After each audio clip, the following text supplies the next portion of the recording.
This conference will now be recorded. There you go. Well, good afternoon, everyone. Thank you for joining us for our advocacy training. We're so glad you could be here. We are recording this so that people who weren't able to join us can get this information on our website. So if you have any colleagues that weren't able to come but would like some information on advocacy, or if you want to review this later, it will be available on the website. So thank you so much to our advocacy committee for putting this program together. Your speakers today will be Cameron Patterson from the Moton Museum, Tracy Gillespie joining us from Northern Virginia Regional Park Authority, and Elaine McFadden from the Library of Virginia Foundation. So thank you all for joining us. We're so happy you're here. And I'm going to turn it over to you now. Okay, thank you, Jennifer. I'm going to kick things off. Again, I'm Elaine McFadden with the Library of Virginia Foundation. I'm really excited to be here with my two advocacy committee colleagues, and also just a plug for VAM. I have been a part of the advocacy team for almost 10 years, and each year it just gets stronger and we continue to build momentum. So if you are interested in joining the committee or helping us with any advocacy programming, or always you can attend the advocacy day, please reach out to Jennifer. Also, she is just a wealth of knowledge about advocacy, so if you have any follow-up questions, feel free to reach out to her as well, or any of us on this webinar. But welcome, and hopefully my hope is that it is a Friday afternoon after a very stressful but very hopeful week. So I would like to keep this very informal. We're going to go through some slides that have some really great information, but we also want to open it up to you at the end for questions, or if you have stories to tell, we would love to hear those. We're a small enough group that I think everybody's voice can be heard. But let me get started. I'm going to share my screen. Nice little PowerPoint. Okay, so like we discussed today, we're going to do some strategies for building an effective advocacy approach for your museum or cultural site. And really, when we were creating this training, there's two ways that the committee focuses on advocacy for VAM. We look at a year-round approach that really helps local organizations build in some strategies and activities that you can do all year round that can reach out to legislators or amplify your message throughout the community. Another thing we look at is the actual day, which is very heavy in understanding the General Assembly, meeting with legislators, when there's specific resolutions or bills on the floor that we want to educate legislators about. That is another aspect of the committee, another area we focus on. But for today, we want to really take a broad approach and look at year-long strategies. And so when you're building this year-long strategy approach, it's really about honing in on your story. We all are storytellers in our own museums and organizations, and when the committee was together and discussing the training, these two questions came up to us that were so important that if you can answer these two questions and really build a good story or case behind it, that's your jumping off point to reach out to legislators or local officials. So I would like to take just 3 minutes or less for you to answer these two questions. So this past year, how did your museum or organization support your community? Whether it be during the health crisis or during the social unrest, how did your organization support your community? That could be anywhere from dropping off educational activities to local schools so they could send those out to students, or creating more digital content for free that people could access? You know, how did you support your community? And on the flip side, which might be a little harder to answer, but it's always good to see, you know, we don't just operate on a one-way street. We want our community to be involved with us as well. So were there any instances where your community supported your organization this past year? Whether they, you know, you really saw an uptick in fundraising, you know, people can support you that way. Or if you saw people sending just, you know, messages of you're doing a great job, keep up the great work, you're important, we can't wait for you to reopen. That's another show of support. So let's take a few seconds or a few minutes to look to kind of answer those questions. If you'd like to put them in the chat, that would be great. But I'll give you guys 3 minutes right now.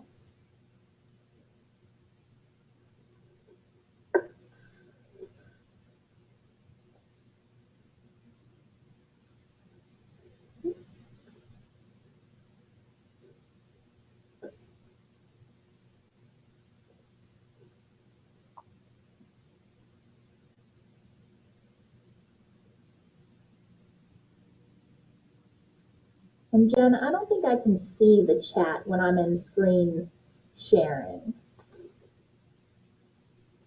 No problem. I'm watching it, and if anything comes up, I'm happy to share those. Great. And we're really going to come back to these questions at the end, right before, after we discuss the review of what advocacy is, we'll reflect on those questions or your answers, and then hopefully that'll help us in the second part of the training.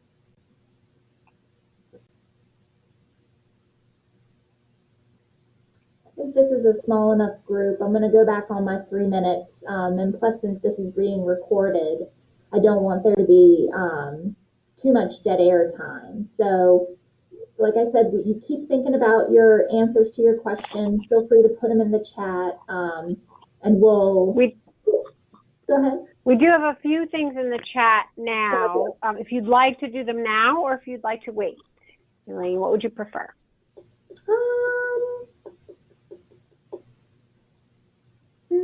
Why don't we wait, if that's okay? Okay. Let's just wait. We'll come back to it. Okay, and because I like to know what's coming ahead of me, I did just want to put up a little agenda today. Like I said, we're going to review advocacy and its strategies. Then we're really going to kind of springboard into, Tracy's going to look at how to implement those strategies. And then Cameron's going to bring it home with a discussion on starting local and building outward using the Moton Museum really kind of as a case study, which is going to be, I'm excited to hear what he has to say. So what is advocacy?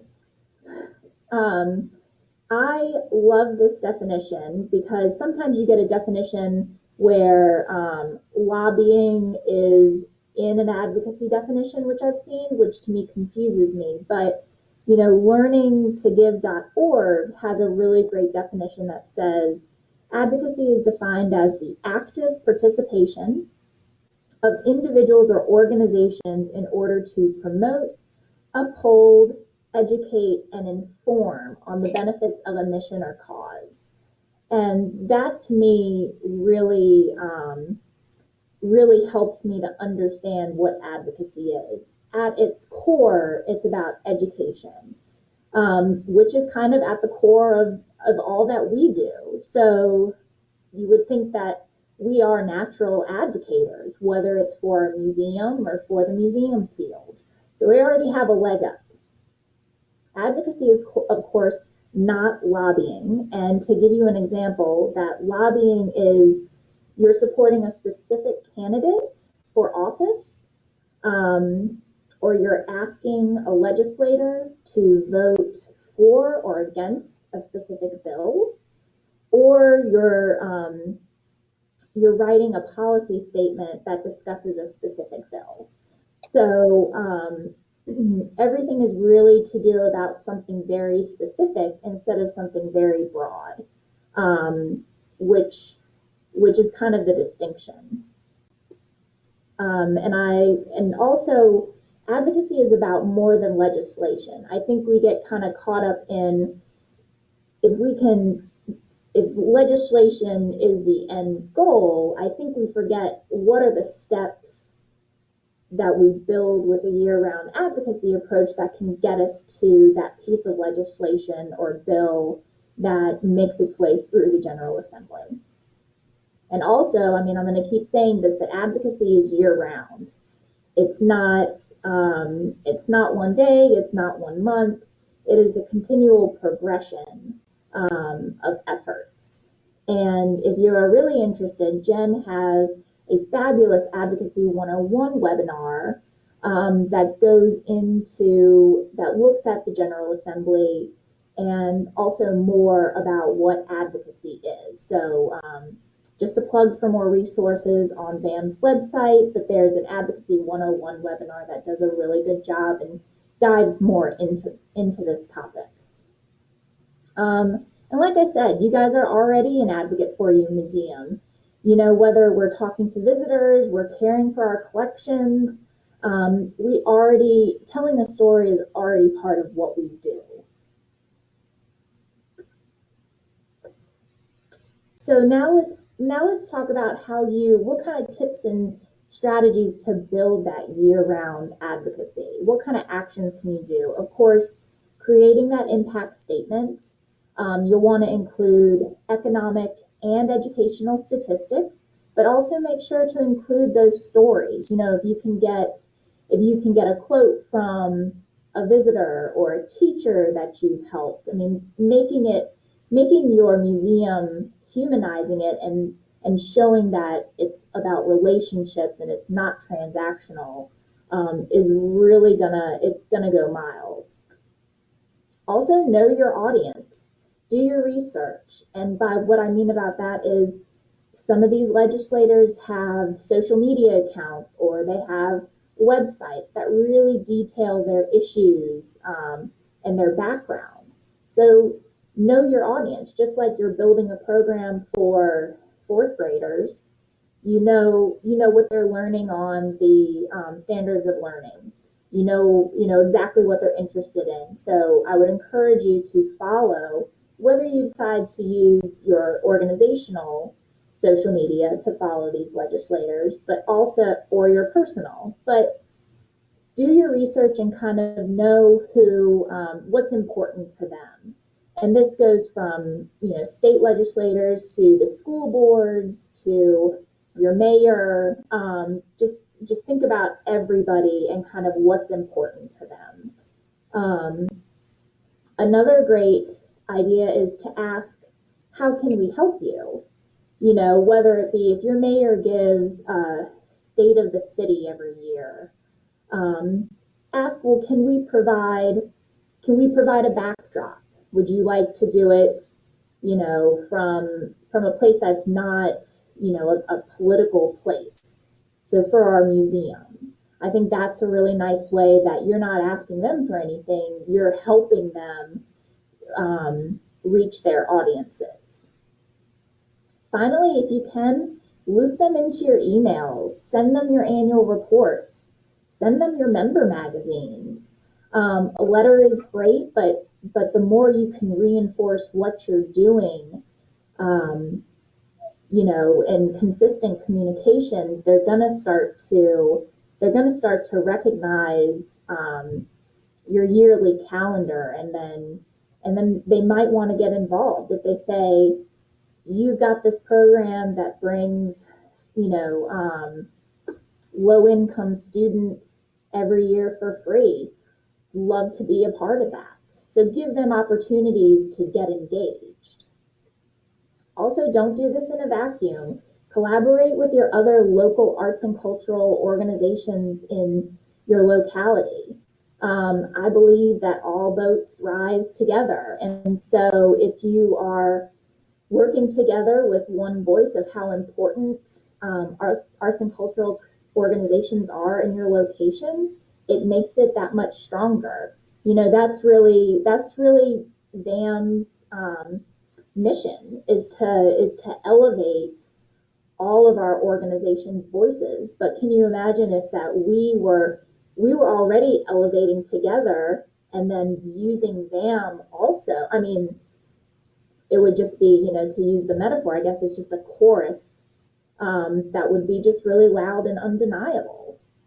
Also, let them know about your successes. If you received, if you received IMLS or NEH CARES funding, let them know. Or if you received a Virginia Humanities grant, let them know that, this is something that a funder has kind of given their stamp of approval and, something you're bringing to your community. And I've got a source down there, AAM 75 Ideas in 75 Minutes. That's really some of the top ideas that I pulled from that resource. And some of the 75 ideas are really interesting to look at. So I encourage you to look at that resource if you have time. So why does advocacy matter? To wrap up, before we go on to Tracy and Cam, it really is making a year-long action plan to build advocacy into your approach as an organization is really a win-win situation for you and for the arts and cultural sector. If we all are working together instead of separately, again, I feel like our local officials and our legislators are going to see that these people are organized and they're all speaking with one voice, and it's going to create more impact. Also, by learning the legislative process, you become an informed citizen. You are going to understand what is happening in our General Assembly. I mean, right now you'll look at the bill and resolution portal and it looks just like gibberish, but once you can kind of unlock or decipher what is going on, I mean, you really begin to understand the choices that these legislators are making on behalf of the Commonwealth and how we fit in. Finally, I'm a big proponent of public relevancy, always trying to, to continue to show our communities, why we're not just, something that you go on a field trip to an elementary school and then you have nothing to do with until you're 65 years old and can come to lectures. Like museums and cultural organizations we form kind of the fabric of, human experience. We are the past, we are the present, we are the future, and we can help people really work through some questions and some, societal issues. We can provide that context and support.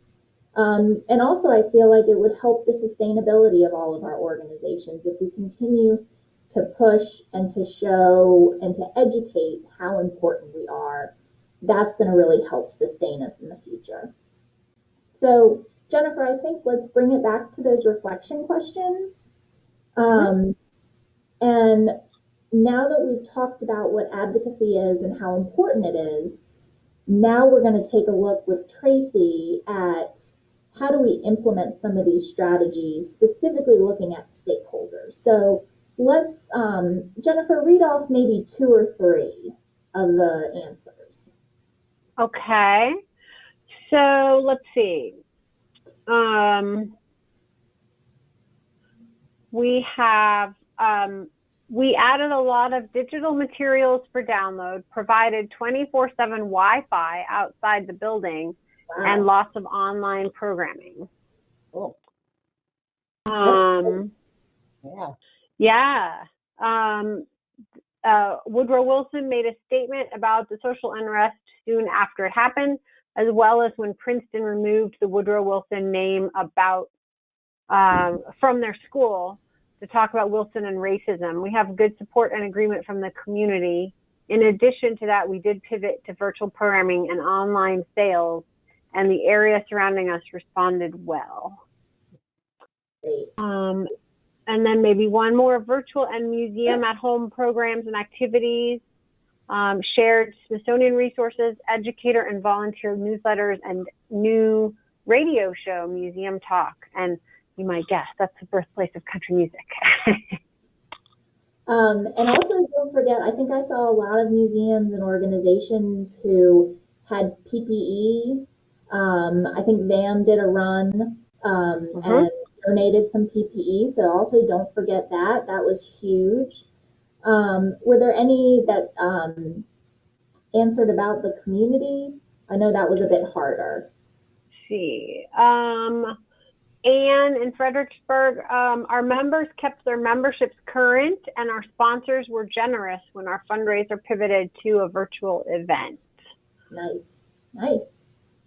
Yeah, I've been very, I think the corporate community has been very generous and flexible for their sponsorships.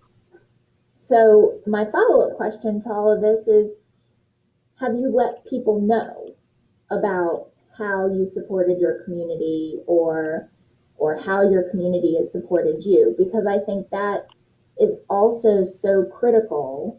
And I would encourage you, if you haven't, that you look to see maybe is there some local official or even one of your legislators. If you're going to highlight it in your annual report, definitely send it to them, or maybe just send them a letter and just let them know how you supported your community this year. I think it's so important to do that. So speaking of stakeholders and who you could share this story with, Tracy, I'm going to pass it off to you. All right. Okay. Thank you, Elaine. Again, I'm Tracy Gillespie. I am a site manager with 5 historic parks for the Northern Virginia Regional Park Authority up here in Loudoun County. I'm curious, I know only a few of you have cameras, so those of you who have cameras, raise your hand if you have not had the opportunity to advocate in the past. And those of you without cameras, just real quick, if you have not advocated in the past, let me know. I'd be curious to know if there's anyone that's relatively or completely new to this game. Sally is new to the game. Anybody else new to it? Anne, okay. All right. Renee. I've served on VAM's advocacy committee for many years now, and I have learned a lot, and I continue to learn a lot. I wanted to start my comments with a very brief story about how I first started with advocacy. This would be back in 1994, in another lifetime. I was newly appointed executive director of the small Loudoun Museum up here in Leesburg, and we had been receiving a whopping amount of $72,000 a year from the county of Loudoun for operating our museum. And in 1994, as in previous years, we were lumped in with what were called regional organizations. So I had to go and ask for money in front of the Board of Supervisors frequently just after a speech and hearing nonprofit organization and just before an abused women's shelter. So it was challenging to ask for money for a museum among these other very needy and worthwhile organizations. In 1994, our funding was funneled differently, and our local Convention and Visitors Association had the opportunity to rank us and decide, how important we were to get our funding and how much we should get. And they didn't think we should get much. And I was told by the head of the Convention and Visitors Association, well, you just need to go through another door with the county board of supervisors to get money. I was desperate, so I did the only thing I knew how to do, which was to send a pleading email. And it's funny, Elaine, you were giving a definition of advocacy, and one that I ran across yesterday was pleading. To advocate is to plead. I pleaded in the email to the county supervisors, and lo and behold, I got a reply from one of them, a gentleman I didn't know. I knew him to be fair and honest, but I didn't know much about him otherwise. But he invited me to have coffee with him.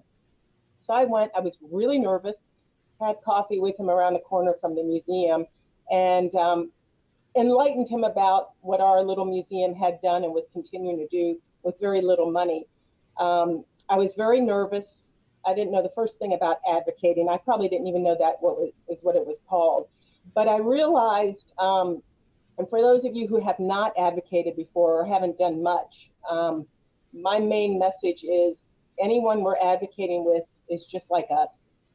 This member of the Board of Supervisors was like me, normal person. He liked chocolate like I do. He had a cat like I did. He didn't bite me. He didn't growl at me. He was very nice, and we got our funding. So I considered it my first advocacy win. But again, I continue to learn so much about it. I want to focus for the next few minutes on our stakeholders, because I believe it's our stakeholders who are the ones we need to advocate with, and also they will advocate for us. So I thought we'd start by a definition of what is a stakeholder. And on the slide here, and my thanks to Elaine for creating 2 slides for me, I am technologically challenged and refuse at my age to learn all of this. So I reach out to those of you who know how to do this. So thank you, Elaine. What a lovely slide this is. Stakeholder. And you'll see here in gambling, it's an independent party with whom each of those who make a wager deposits the money or the counters wagered. Or a person with an interest or concern in something, especially a business. In our case, our business is our museum or our cultural institution. I think we can use both of these, number 1 and number 2, today as our advocacy, our stakeholder definition, because I think that this actually the gambling definition, which came about in the 18th century. I think it's appropriate for us because we have individuals who are wagering on our institutions. They're betting on us, and we're counting on them. So they're stakeholders. Remember that engaging with our stakeholders is key for our institution's success. It's key to our advocacy. I know, and I know you all know, that our day-to-day juggling of all the work that we have to do keeps us from advocacy being at the top of our list. We just have too many fires to put out. We have projects we're working on. We have programs that we're trying to create. We have visitors to deal with. But we have to make time, and we have to make time now to, if you haven't done it yet, to identify who your stakeholders are. Create really mutually beneficial relationships with them. They're going to benefit from us as much as we benefit from them. And as I go through some of the ideas of who our stakeholders may very well be, it's something you might want to think about is how to prioritize them too, or maybe even how to classify them based on their interest in our organizations, based on their impact, the influence they may have as well. And I'll add, don't do this by yourself. Bring together a team. It may be others on your staff. It may be some board members, some volunteers. In my instance, my sounding board is often my husband. Run ideas back and forth with each other, brainstorm together to come up with these different stakeholders that are crucial to your organization and to your advocating for organization. So Elaine, if I could have my second slide. These are our stakeholders. This is a a slide. I found something like this on the internet, and we tweaked it, and Elaine created this for me. So let's look at these. I'm going to start at the top, and I'm going to go round in clockwise. And pardon me for looking at some notes while I'm doing this. Again, we were back to normal this week with lots of interruptions, so I wasn't able to spend as much time on this as I'd hoped. But this is what I'm calling our advocacy audience. So you can call them stakeholders, advocacy audience, whatever you'd like. We're trying to sell our institution. We're trying to sell our message to these folks. Are all of these going to be your stakeholders? Not necessarily, but probably quite a few of them are going to be. And you may have others that aren't on this diagram, so think of that as well. These aren't in any particular order either. It's just the way they landed. Members, if you have them, I don't happen to have a membership, but if you happen to have them, they're a prime audience for you to advocate to, and also a key group to help you advocate. So keep that in mind. You can put them to work for you. Our visitors, don't miss an opportunity to advocate with them, even if it's a visitor who is only going to come to your site once. Somebody from halfway across the country coming to visit you. Don't miss the opportunity to advocate with them. I'm thinking that on a brochure that they're going to take home with them, or some kind of a flyer that they've got, or even something from your gift shop, some kind of message that advocates for you, that tells them about your organization and how they can help you. You never know that visitor from California isn't going to continue to help your organization in some way. Your community, and actually community or communities. I know in the last, probably last decade, I think AAM has pushed this a lot, that we have more than one community out there frequently who we are serving and who we are interacting with. And your community or communities are folks that you want to get in touch with and stay in touch with a lot. These may cross over with your members, they may cross over with your visitors, maybe not so much. But they're out there waiting to hear from you and to hear about you. How do you impact? And this goes back to what Elaine was asking you at the beginning, how we recently were working with our communities through the last 10 months or so. How do you impact them? How is it that you interact with them? How is it different from community to community? How you serve one versus how you might serve another. One community could be literally, we have up here in Loudoun, for instance, some ethnic communities that we approach differently, and we offer them different types of programming than we might for another community. A community could be school groups. A community could be scout groups, for instance.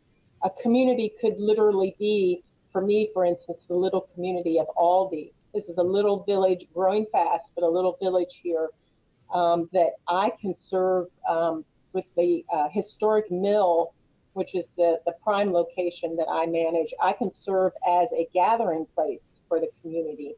And how can they, in turn, help me out so we can advocate for each other?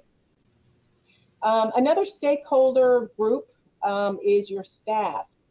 And it's kind of, there's a couple of ways to look at this. One is make sure that you're advocating for your organization with your staff. Make sure your staff understands what your message is, how important your organization is, and what your offering is. You do certainly need to make sure that they know your message, because they can then go out and advocate for you, but you want to make sure they have the right message. You want to make sure they're getting across the right wording, and that they're approaching the right folks out there.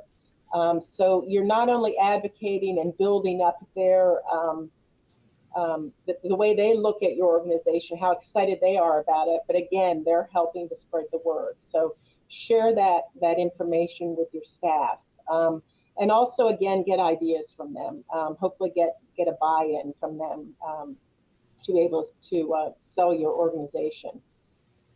One of the groups in here is volunteers. For goodness sake, we count on volunteers for so much, for so many things. I here actually have a very, very small staff, and probably like many of you, I've had no staff since last March.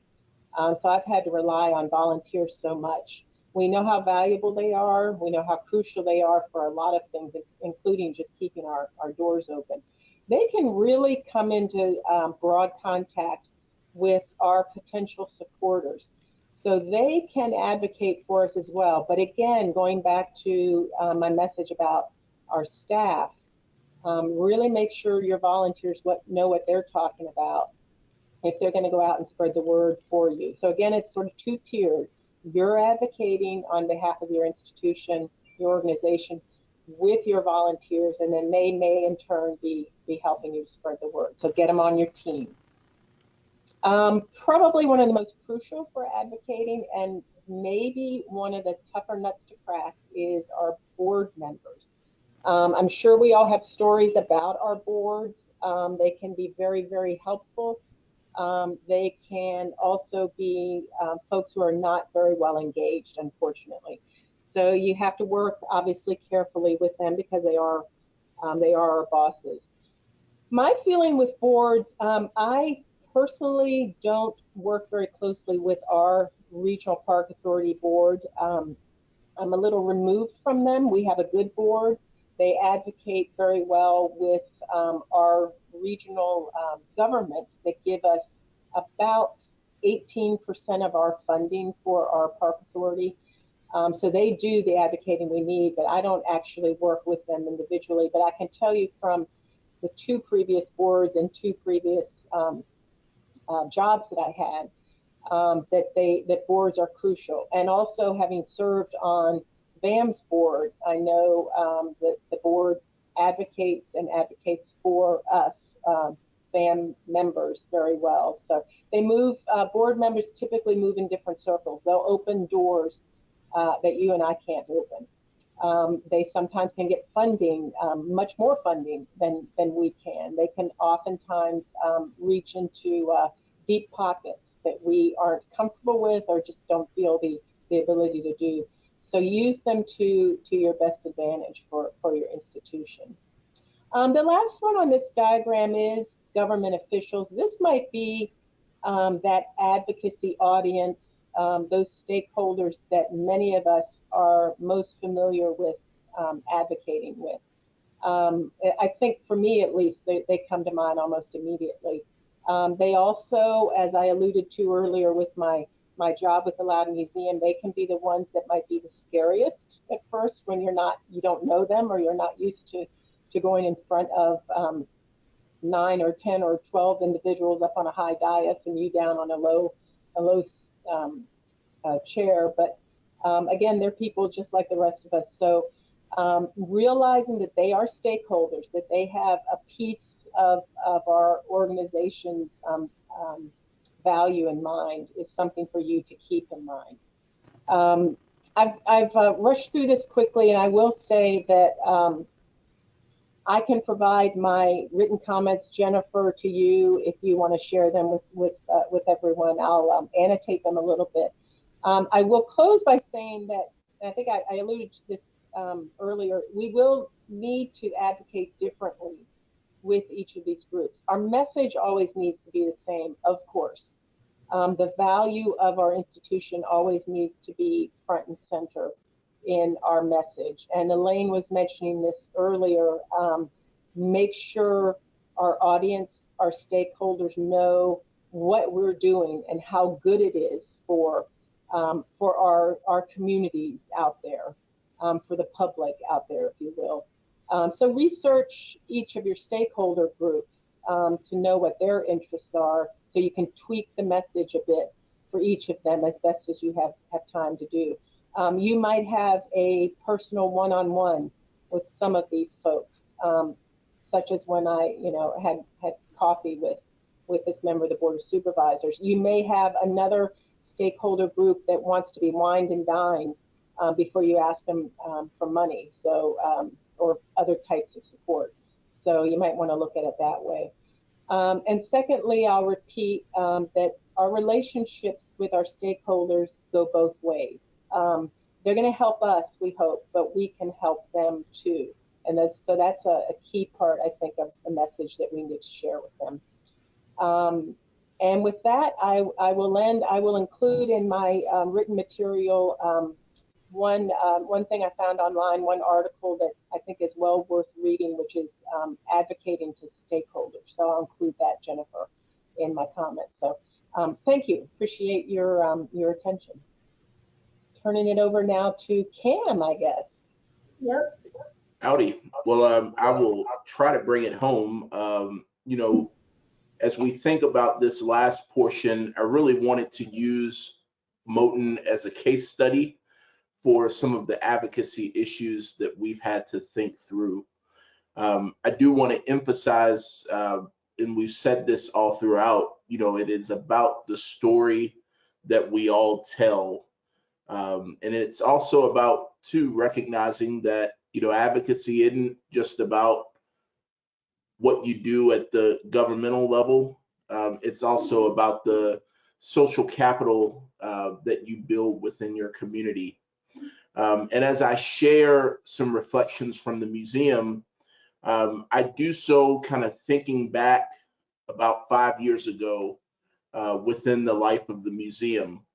5 years ago for us here at Moton was a time in which we had formalized this partnership with our neighboring Longwood University. And with that partnership came a lot of misconceptions within the community as to how that would truly work and what that would truly be like for the museum. And those misconceptions were at every level of the stakeholders base that we were engaging with. And so what we had to do is we had to really think about how we were going to tell our story so that we could communicate that message and help to ensure that those within our community who kind of saw Moton as this anchor institution would continue to have that confidence in the work that we were doing. So I think one of the things that we did, and we talk about this often, you know, we wanted to find ways that folks would be able to continue to have opportunity for public program engagement. So we wanted folks to be able to be deeply engaged with the work that we were doing from a programming standpoint. And so we wanted to create that opportunity. Out of that desire came the development of a couple of signature events for the museum, our Moton Community Banquet and our Moton Prayer Breakfast that takes place on a monthly basis. That banquet for us has been an opportunity to pull together the community on an annual basis to celebrate, to highlight the work that we were doing. And it really gives the opportunity for all of the stakeholders within that diagram that Tracy shared. It really gives them all an opportunity to interact with one another in that setting. So that was something that came from that goal. How do we get folks to engage on a regular basis with the work that we're doing here at the museum? I think the next thing we had to do was we had to consider who was at the table working alongside us. And so one of the things we had to do is we took a look at our governance structure.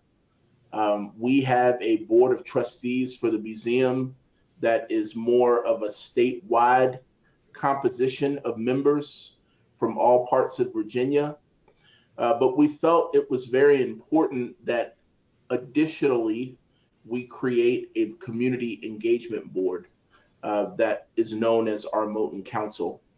It was important for us to do that because through that Moton Council, we wanted to have the opportunity for the different stakeholders that we engage with to be at the table on the front lines with the work that the museum was doing. So with that community council, we've got our education institutions at the table. We've got our local chamber of commerce at the table. We've got our tourism board representatives at the table. We've got local county and town leaders at the table. And it really helped us in a profound way, because they began to understand by being at the table that even though we had this partner institution, that there were still needs that the museum was seeking to pursue. There was still help that we needed in order to pursue our mission. I think the next thing that we did is, you want to organize your outreach message. And I think when you think about ways in which you're going to communicate your message more broadly, you really want to think about the tools that are available to you within your community. So when I think about rural Farmville, Virginia, I think about the fact that local radio and our local newspaper are the two primary sources of communication. And in this community for Farmville, if you're not in the paper in some way on a regular basis, then folks just assume that nothing's happening at your site. So whether it's getting them to highlight an event that you're doing, whether it's making sure that the community calendar is updated with all the events happening at the museum, just creating that presence. One of the things that I like to do regularly is use the opportunity to submit a guest column. Our newspaper opens up that opportunity for folks in the community. So it gives you space to just kind of highlight something that's happening, an initiative, gives you time to articulate thoughts about something that's happening in the community, the ways in which the museum is engaging around a certain issue. So it's very important that you just know your community and that you know the tools in which you can communicate that message. I think the next thing is it's important to develop partnerships that matter, not only for your institution, but also more broadly for the community in which you serve. I think we've really had the opportunity to really not only think about what happens in the four walls of this museum, but to more broadly think about what are issues in our community, what are the issues in our community that we can help to highlight and elevate as a trusted institution. So two issues for us that we felt we could lend our voice to was literacy related issues, both youth and adult. And so one of the program areas that we've pursued is our partnership with the Virginia Children's Book Festival here in our community.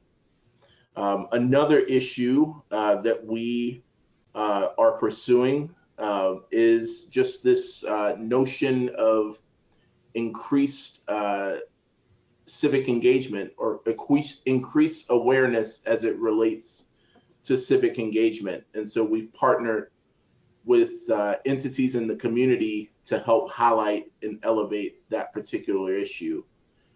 So, a part of that advocacy is just letting folks know that you are committed not only to what happens inside the walls of your institution, but also to the broader community.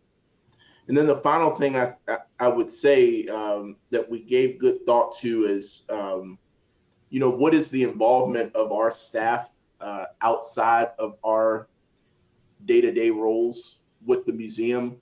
How can we carry our desire for civic involvement to different organizations, civic orgs, where we felt we could make an impact. And as we thought about that, we began to understand that when we're putting ourselves out there we're increasing our social capital. We're developing those relationships. We're increasing those partnerships. So those are things that I think as institutions are important to give thought to as you think about advocacy. Just understanding that that advocacy really starts on the local level. What we do locally matters far more than what we do at the state level or even the national level. And we feel that when we've got a good handle on what we're doing locally, then that state work, that national advocacy becomes a bit easier.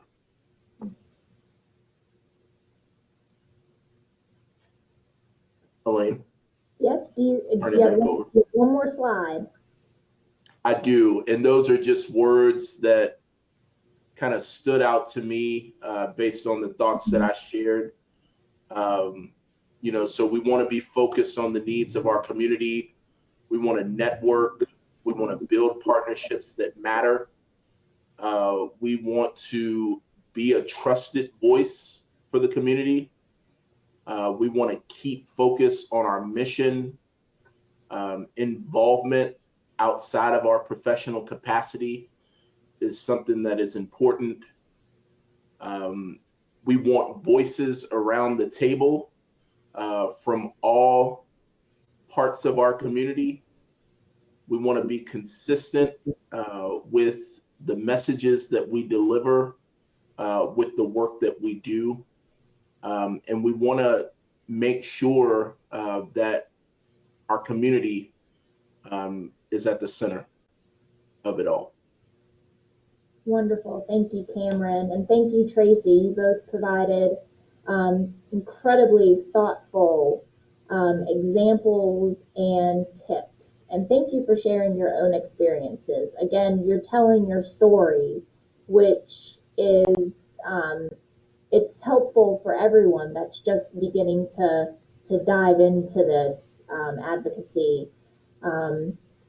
world. So thank you so much. I appreciate you. And now we turn it back over to you all. Do you have any questions, any thoughts, particularly about advocacy? If there's any roadblocks that you see for your organization, or if you want to tell us just going back to the reflection questions, if you want to elaborate any more on how you supported your community this year. Jennifer, since it's a small enough group, do we want to have people unmute, or? It's totally up to them. I'm watching the chat. And Anne says, I guess I've been advocating all along, but thanks for the refresher. So, yeah. But I think it's because of the term, people think it's outside of what we're doing. Like I don't doubt that it's not a skill that you have to build, but it's not something that is so completely foreign to what we're already doing. Right. Jennifer, I have a question. Yes. For the panel, and it's especially related to the last year and how you negotiate the tricky line of advocating when you're advocating for your museum and you're talking to people who don't always understand museum work and don't understand the conversations that are happening in the museum field about social justice and neutrality and the importance of diversity and inclusion and equity. And therefore there's pushback against those difficult issues. And how do you advocate for the work that you're doing that's difficult for other people to understand? That's a great question. It is. I mean, for me, if they're open to this, I would send them, an example, like an article or something that you've referenced as a museum professional that kind of showcases, that maybe provides some case studies to show them examples of what others are doing, or even you could provide them with that example. But if they're open to receiving those kind of resources, I would definitely follow up with that. I think additionally, I think people love to see how these issues are connected to their own backyard. So I think anytime you have the opportunity to kind of tie these issues with the facts of the community in which you live, I've always found that that just resonates, and they're more likely to hear the message even when they don't want to. Or I mean, invite them to one of your programs that actually addresses some of these issues. Personally invite them. Thank you. Mm-hmm.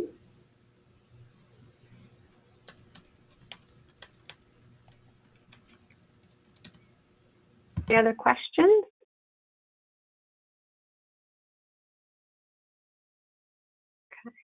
I will I'll give a horror story. Well, it's not a horror story, but we've learned a lot. So we right around the time the legislature, 2017, the legislature had a pretty dramatic changeover in terms of a number of new members, change in party leadership, et cetera. And that was really, for us, that was a year where we had put in a budget amendment request. And I think what we learned is that these new people weren't folks that we had relationships with. And so, what we came out of that recognizing that we had to go back to work. All of the folks that we had deepened connections with had kind of rotated out. Our legislators in our area were not the party in power. So we had to really kind of go back to the table and kind of build again. And, just kind of thinking about, these different tools that I shared and what Tracy shared, just kind of thinking more broadly about your stakeholders was something that we really had to give thought to. Mm-hmm. Something that we, as I recall, and Jennifer, you might remember more specifically, at least last year and maybe the year before, some of us advocating with the General Assembly decided to ask the legislators we were meeting with of one of their favorite stories, if they had a favorite story, about visiting a museum or cultural institution, historic site. And that is a way to connect, as we've all been talking about. That's a way to kind of bring it home. It was very successful. That was a very successful exercise. Yeah, it was very successful. And a few years back, we went to visit one of the state senators who represents the area I am in. He is not someone I agreed with at all, politically at all. But I went to visit him, and I was all prepared to, introduce him to the rest of our VAM members who were there advocating for museums. And I could barely get an introduction started before he stepped in and wanted to talk about the time that he brought his grandson to actually two of my historic sites, because he loves Civil War history, and these sites have Civil War history. And he talked for probably 15 minutes about how great these places are, and I'm like, yeah, you just need to connect personally. You just need to find some little way to get in there. And guess what? Now he's an advocate for us. I was bowled over. I had a little bit more respect for him after that. So yeah, that connection that we're all talking about, just try to start making them. And it's ongoing. As Cameron, as you said, the legislator is always going to change. The board of supervisors is always going to change. So building these relationships is a never-ending cycle. You might have great ones, but if they rotate off, or if they retire, or if they, just disappear in some other way, you need to have depth on the bench, I guess, is what you would say. So you want to make sure you don't just have a relationship with that person, that you've developed this deeper relationship with a number of people in your community, any of those stakeholders, so that you can keep going and keep strengthening those ties going forward. Mm-hmm. Mm-hmm. Well, we've come to the end of our training.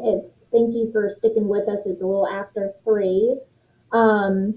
But always feel free to, thank you for your time, and always feel free to reach out to any of us on the panel, Jennifer, of course, and we wanted to leave you with some advocacy resources. So, of course, VAM has a fabulous advocacy web pages. Again, there's some webinars, there's some templates in there for you. AAM is the same. If you haven't done so already, please find out who your legislator is. And I'd even go further and look at, your local officials, your school board members.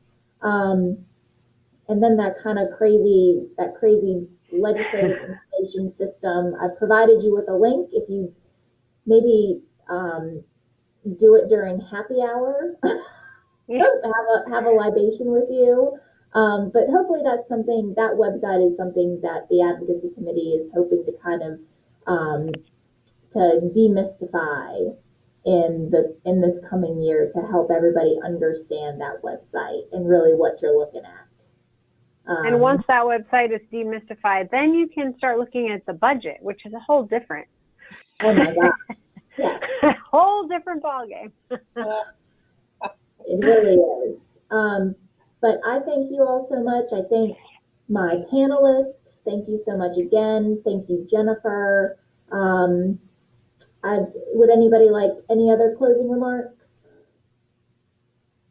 Just thank you. Thank you all for joining us. Yeah. I'll just say that this is a strange year for advocacy. Thank you for sticking in. Thank you for working on this, and hopefully this will get you excited about doing advocacy at all levels. Come to VAM whenever you need help or would like to participate with advocacy. As this panel has mentioned, we will be doing year-round advocacy. And yes, it's weird this year, but we will make some impact by sharing our stories. So make sure you share, because you might think that everybody knows what you're doing, but if you don't tell them, they're focused on something else. So. That's right. Thank you, everyone. Stay safe. Thanks, guys. Take care. Bye-bye. Bye.